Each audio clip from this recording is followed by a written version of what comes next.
Assalamualaikum warahmatullahi wabarakatuh.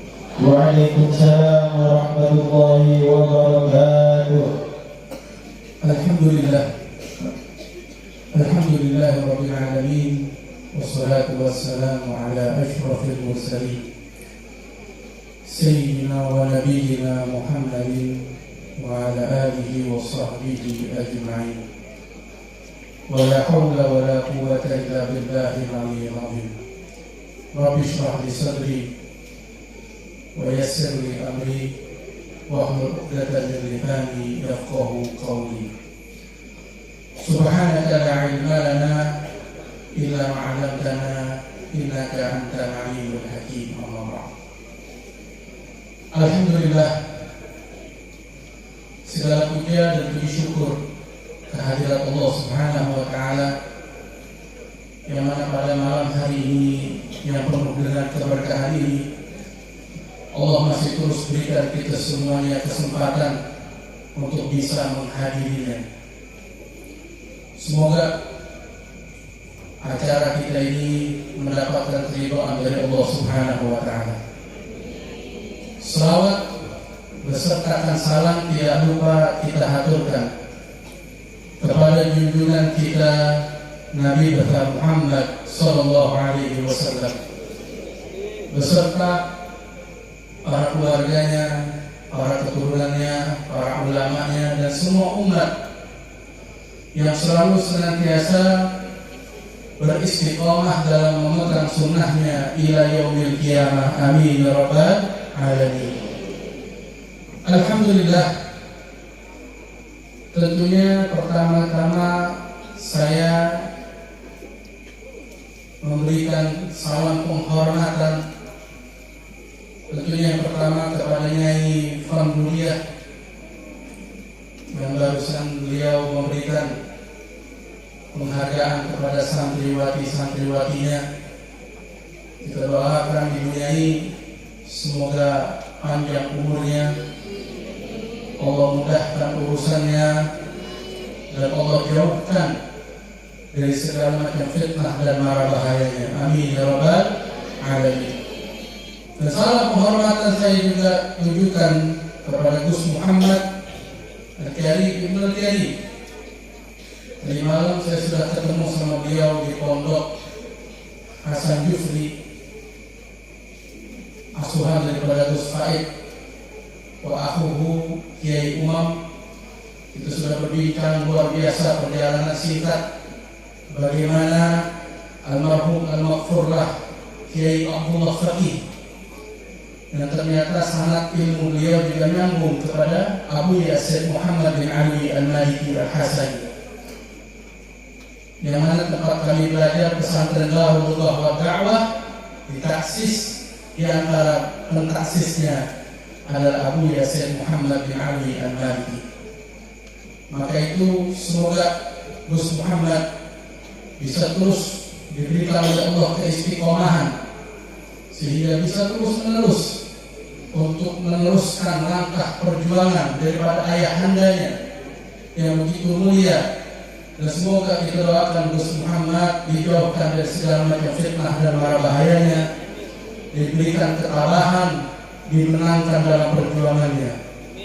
Dan tentunya para asatidzah Ma'had Syafi'i Ustaz yang terhormat, begitu juga saya lihat ada aparatur negara kita tercinta, baik dari TNI, Bapak TNI, Bapak Polri, Bapak Kapolsek, betul ya, Kapolsek yang menyempatkan waktunya untuk hadir, dan para asatidz, para sesepuh, para ulama kiai yang mohon maaf saya tidak bisa menyebutkan namanya satu persatu, namun demi Allah tidak mengurangi rasa hormat cinta takzim kami.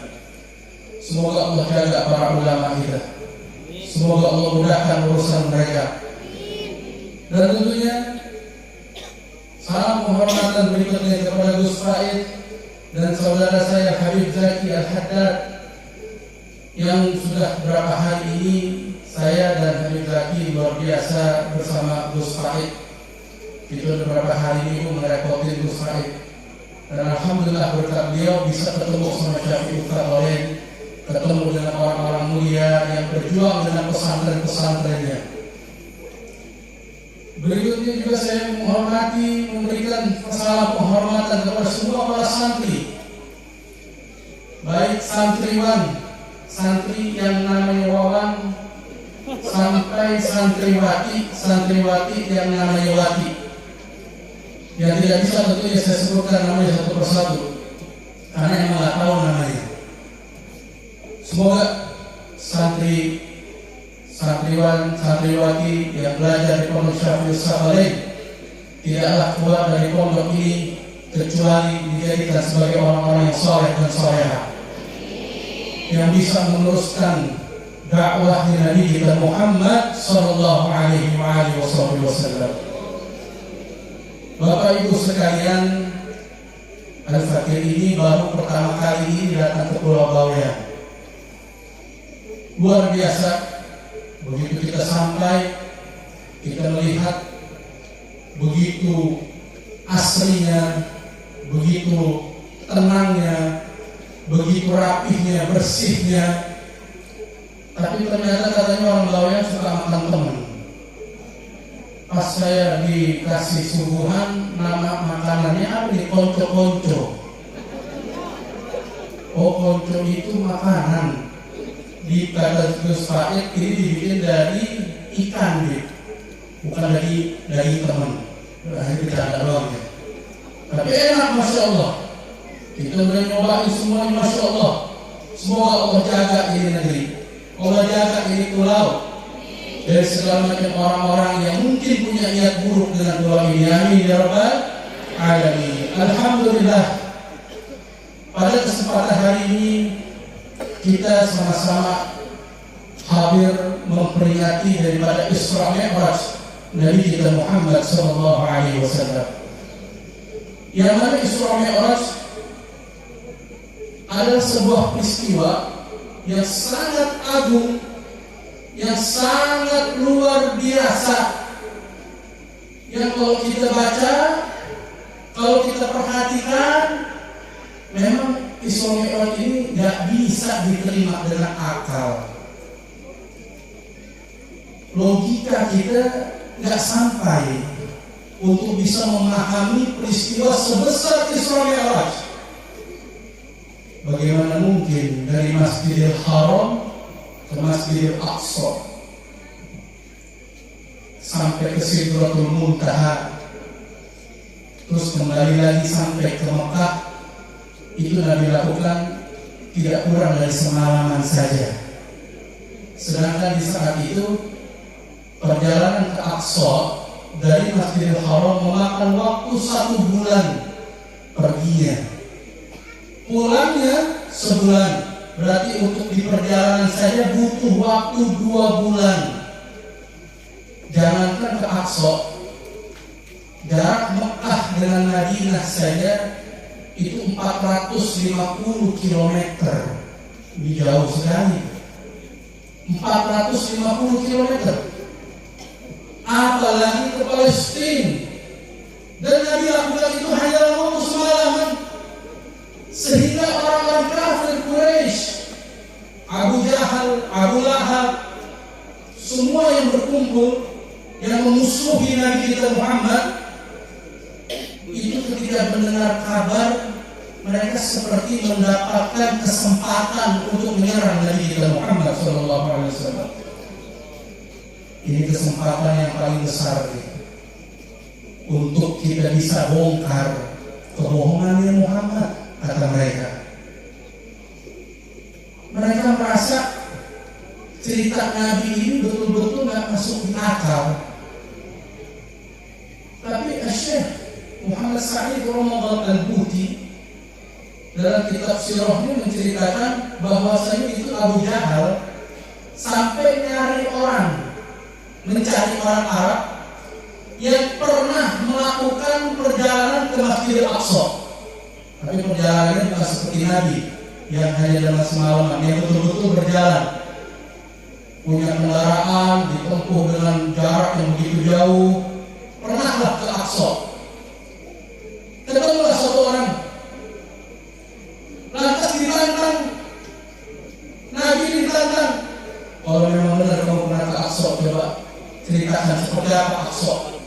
sebagaimana bentuknya.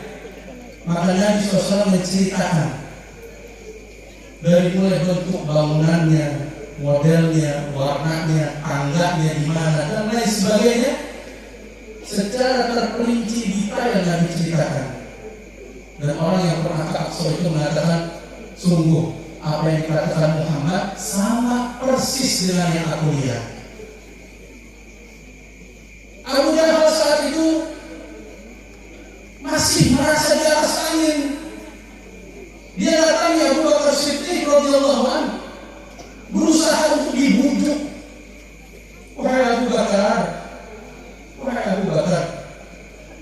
udah dengar belum apa yang dikatakan oleh sahabatmu itu Muhammad? Dia anaknya Rasulullah. Dia katanya pergi ke Masjidil Aqsa. Saat itu Abu Bakar Siddiq, sahabat Nabi, belum mendengar dari Nabi langsung. Ini Abu Bakar Siddiq radhiyallahu anhu sudah berkali-kali menyaksikan mukjizat Nabi Muhammad SAW. Di antaranya saya kutip dari kitab Al-Jawahir Ru'iyah karangan Syekh Abdul Latif Al-Jurdani. Itu kitab syarah daripada Arba'in An-Nawawiyah. Itu suatu ketika Abu Bakar Siddiq radhiyallahu anhu bersama Rasulullah SAW lagi kehausan. Begitu kehausan, Abu Bakar dan Nabi melewati sebuah seperti peternakan binatang ternak yang ternyata yang menjaga adalah Abdullah bin Mas'ud radhiyallahu anhu. Abdullah bin Mas'ud nanti masuk Islam. Nah ini berkat masuk Islamnya di sini. Abu Bakar Siddiq radhiyallahu anhu ketika lewat bersama Rasulullah kehausan bertemu dengan Abdullah bin Mas'ud yang saat itu memang dia kerjanya itu ngurusin peternakan. Ada onta di situ, ada sapi, ada kambing yang dijaga. Tugasnya ngasih makan, perhatikan minumannya dan lain sebagainya.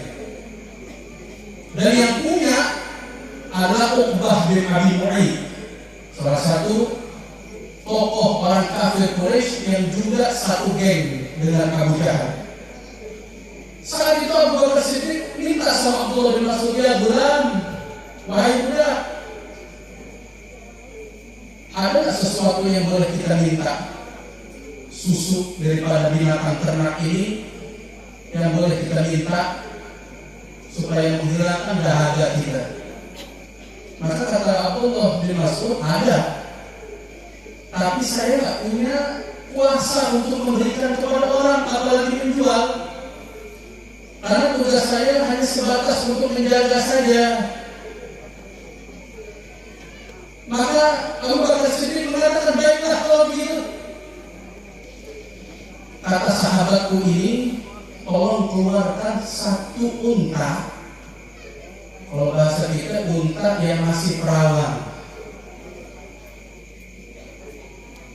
Kira-kira nih, kambing yang betina masih perawan, sapi betina yang masih perawan, belum pernah kawin. Kira-kira bisa keluar susu atau enggak? Kira-kira bisa enggak? Bisa enggak? Enggak bisa, mustahil. Tapi di situ Rasulullah SAW meminta untuk mengeluarkan satu ekor betina, unta betina yang belum kawin.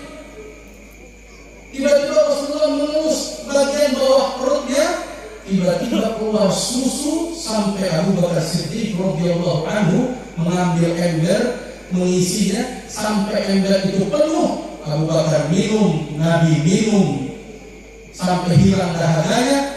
Lantas Nabi memegang lagi perut daripada onta tersebut sambil mengatakan, cukuplah, cukuplah. Coba kalau kita nyoba, kita punya sapi betina nih atau kambing deh, kali aja bisa nih pegang perutnya, ditendang kalau kita. Tapi Rasulullah SAW melakukan itu, dan itu di depan Abdullah bin Mas'ud. Masih kafir ini orang, belum masuk Islam. Begitu melihat kejadian itu, langsung langsung Abdullah bin Mas'ud mengatakan asyhadu an la ilaha illallah wa asyhadu anna Muhammadar Rasulullah. Jadi Abu Bakar Siddiq radhiyallahu anhu udah sering melihat mukjizat di depan kedua matanya yang terjadi kepada Nabi kita Muhammad sallallahu alaihi wasallam. Maka ketika Isra Mi'raj, Abu Jahal merasa, ini kayaknya Abu Bakar bakal sadar nih. Kalau dia selama ini tuh dikibulin sama Muhammad, dibohongin sama Muhammad. Begitu datang, diceritakan apa jawabnya Abu Bakar Siddiq. Apa benar Muhammad mengatakan demikian? Betul. Kalau memang Muhammad mengatakan demikian, lebih dari itu pun pasti aku langsung beriman dan mempercayainya. Berarti dari peristiwa ini kita ambil satu hikmah aja. Terkadang kehendaknya Allah tidak ikut dengan logika kita, Pak Bu. Jadi kita nggak boleh juga terlalu mendewakan akal. Nggak masuk akal, tolak. Cerita tentang Isra Mi'raj, ini kayaknya nggak masuk akal. Oh berarti bohong. Cerita Nabi pernah membelah bulan, nggak masuk akal, bohong. Lewat Isra Mi'raj, Allah pengen ngasih kita pesan bahwa kehendaknya Allah melebihi jangkauan kita. Kalau kita datang ke dokter ahli kandungan, terus kita tanya, dokter, mungkin gak sih ada perempuan bisa hamil tanpa sentuhan dari laki-laki? Pasti itu dokter bilang, bisa gak? Nggak bisa, mustahil. Tapi ketika Allah berkehendak, Nabi Isa nggak punya bapak, tiba-tiba Sayyidah Maryam hamil, nggak pernah disentuh laki-laki, menjaga pandangan dirinya, menjaga dari pandangan orang-orang laki-laki.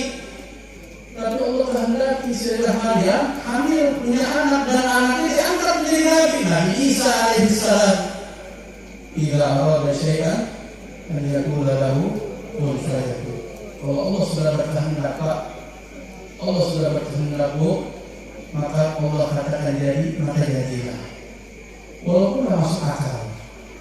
Siapa dokter yang bisa mengatakan, yang bisa menerima itu? Kalau pakai akal, sudahlah. Ini adalah urusan keimanan kepada Allah Subhanahu wa Ta'ala. Kenapa? Iman kepada Allah jauh melebihi daripada akal kita. Kita harus percaya kalau sesuatu itu datang dari Allah, kita tidak percaya. Saya bicara begini karena saya ngeri banget zaman sekarang ini. Sebagaimana tadi Gus Muhammad sudah cerita tentang fitnah akhir zaman, Masya Allah. Beliau menyebut tadi ada LGBT, lesbian, gay, biseksual, kayaknya apa itu? Transgender mau juga. Apa transgender tuh? Yanto mau jadi Yanti, Yanti mau jadi Yanto, itu transgender. Dan itu yang dikatakan sama beliau itu benar adanya, terjadi. Dan yang lebih seremnya lagi, mereka berusaha supaya ini diterima sama kita, berusaha untuk dibolehin. Pak, Bu, yang bela orang LGBT itu bukan orang kafir loh ternyata. Orang kafir jelas nggak usah ditanya lagi.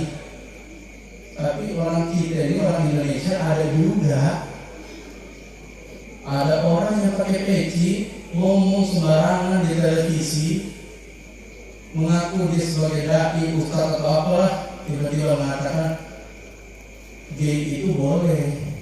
Ada ayatnya dalam surat An-Nur ayat 23 atau kalau nggak salah itu dibilang.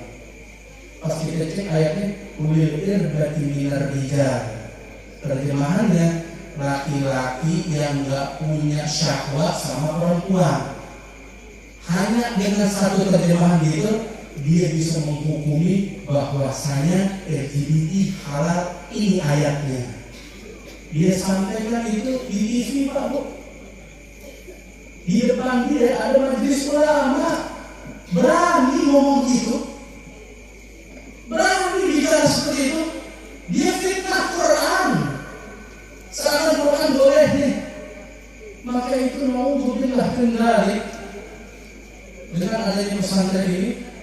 Nah, pesantren lah yang akan membentengi dari pemikiran-pemikiran begitu. Kenapa? Karena di pesantren itu setidaknya yang belajar di sini punya rantai ilmu, dan itu hanya bisa ditempuh lewat jalur ngaji di pesantren, bukan ngaji di Al-Mukarram Syekh Google. Kiainya namanya kiai YouTube, majelis ulamanya Instagram.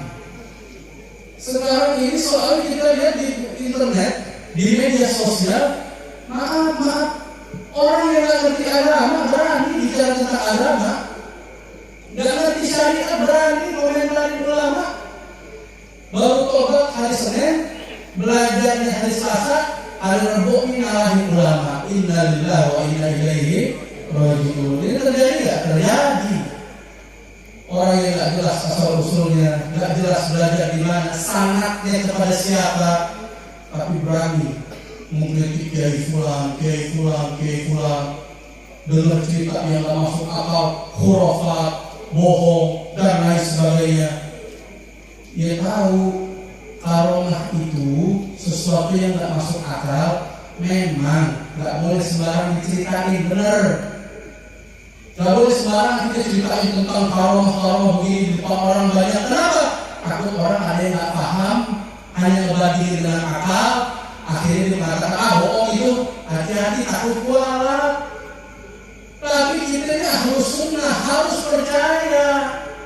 Orang yang ngaji akan tahu bagaimana menyikapi kita dengan karomah. Kita akan tahu apa sih itu karomah.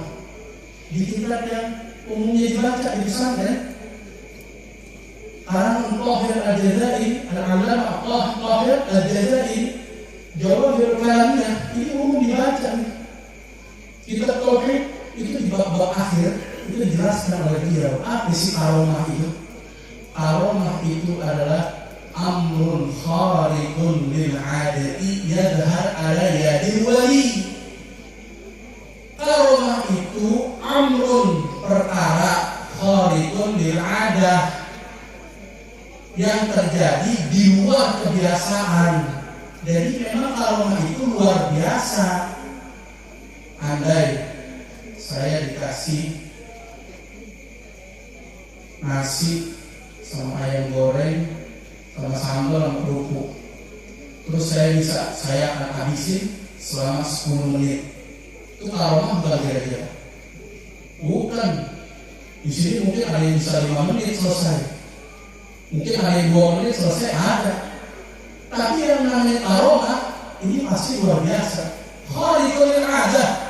Tapi terjadinya sama siapa? Yadhhar ala yadil wali.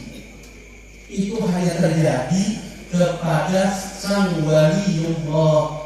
Dijelasin lagi sama Syekh Al-Allamah Thahir Al-Jazairi di kitab yang sama. Siapa wali itu?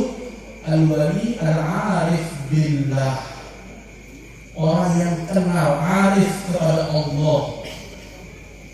Pak Bu, kita kalau kenal sama orang, anggap sama istri atau sama pasangan, apalagi yang rumah tangganya udah 10 tahun, pasti kan kenal tuh. Istrinya suka makannya apa sih? Dia apa sih yang bikin dia marah? Warna apa sih yang dia suka?